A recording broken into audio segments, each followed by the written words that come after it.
जब हम दे रहे हैं तो कुछ चीज़ों के बारे में हमें सावधान रहना चाहिए, जैसे कि हम वापस पाने की उम्मीद न रखें और ये उम्मीद न करें कि आपका नाम कहीं पे दर्ज किया जाए या फिर छापा जाए ताकि सब लोग देख सकें, या फिर पुरस्कारों में लिखा जाए या फिर दीवारों पे लिखा जाए।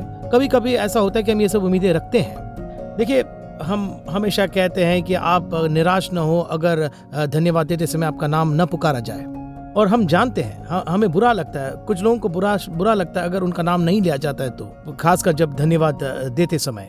कभी कभी तो ऐसी उम्मीदें होती हैं कि जिस व्यक्ति की आपने मदद की है वो आपका आभारी रहे या आपके प्रति ऋणी रहे पूरी जिंदगी भर, और वो भी ऐसी उम्मीदें हैं जो मरोड़ी जाती हैं, क्योंकि देना एक बड़ा ही सौभाग्य है मिलने से, ऐसा बाइबल कहती है। तो पूरी तरह सौभाग्य तो देने में है, और अगर आप वापस मिलने की उम्मीद रखते हैं तो वो तो लेन देन बन जाता है। कुछ गलतफहमियां दरअसल में मुझे परेशान करती है। जैसा मैंने कहा कि भारतीय समाज देने वाला समाज है। उदाहरण के लिए जब शुरू करते हैं लोगों का ट्रेन में खाना बांटने से लेकर वो तब तक नहीं खाते जब तक सबको नहीं दे देते। जब मैं जवान था तब हम खाना देते थे, मेरी माँ खाना देती थी भिखारियों को, और मैं बहुत खुश होता था कि हम रोजाना भिखारियों को खाना दे देते थे। और मैंने ये समझा कि हम जब खाना भिखारियों को देते हैं तब हम बचा हुआ खाना देते थे।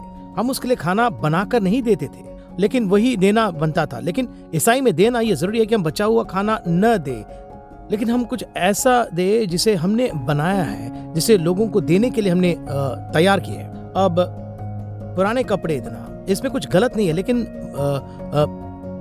मुझे लगता है कि वो एक ऐसा काम है कि जो हमें नहीं चाहिए उससे हमें पीछा छुड़ाना है। पुराने कपड़े देना, उससे पीछा छुड़ा देना है जो हमें नहीं चाहिए, और वो सही मायने में ईसाई दान नहीं है। मुझे लगता है कि हमें नए कपड़े देने की कोशिश करनी चाहिए। मैं नए कपड़े की बात क्यों कर रहा हूँ, क्योंकि बाइबल कहती है कि अगर आपके पास एक शर्ट हो तो दूसरे व्यक्ति को दे दो, और वो बहुत जरूरी है, क्योंकि जो हम घर पे सिखाते हैं, जो हमारे बच्चे सीख रहे हैं, वो कुछ ऐसे सिद्धांत है जो कि बहुत महत्वपूर्ण है। क्योंकि अगर हम पुरानी चीजें देते रहेंगे जो हमें नहीं चाहिए तो बच्चे भी वही करेंगे। तो यहाँ पर क्या होता है कि जब यीशु को हमें दिया गया था, जब पिता ने पुत्र को क्रूस पर त्यागा था, तब उसने अपना सबसे अच्छा कार्य किया। इसलिए मैं लोगों को प्रोत्साहित करता हूँ कि वो नए कपड़े दे या नई चीजें, क्योंकि देखिए सच का सामना करते हैं। सच कहते हैं कोई भी फेंकी चीजें नहीं चाहता, लेकिन पुरानी चीजें देने में गलत नहीं है, ये सच है। लेकिन जब आप मसीह के नाम पर देते हैं तब ये सुनिश्चित करें कि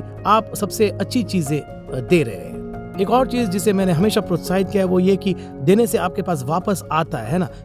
तो कोशिश करें, आप ईश्वर को जब दे रहे हैं तो सबसे बड़े नोट देने की कोशिश करें, उसे दान पेटी में डालें, क्योंकि आप सबसे सर्वोच्च चीज करना चाहते हैं। लेकिन मुझे लगता है कि डर इसलिए पैदा होता है क्योंकि हम हमेशा एक बात रहती है कि लोग आपका फायदा उठाते तो क्या होगा, अगर लोग आपकी दया का फायदा उठाएंगे तो क्या होगा। और बहुत लोग इसलिए नहीं देते हैं कि लेने वाला देने वाले का फायदा उठा लेगा। वो इसलिए नहीं देते क्योंकि उनमें लूट जाने का एक डर रहता है, जो मेरे साथ हुआ और आपके साथ हुआ और सबके साथ हुआ होगा। लेकिन अगर कोई आपको धोखा देकर आपका फायदा उठाए तो इसमें गलती आपकी नहीं है, क्योंकि प्रभु के प्रति जवाबदेही वह व्यक्ति है जिसने मुझे धोखा दिया है। लेकिन मेरी ईश्वर के प्रति जवाबदेही क्या है, वो देने के लिए है, जवाबदेही उदार बनने के लिए है। तो हमें समझना होगा कि ईश्वर के प्रति जो करने के लिए हमें कहा गया उसके लिए हम जिम्मेदार है, जो है उदारता से देना। तो अगर किसी ने आपको धोखा दिया तो वो जिम्मेदार है, आप नहीं।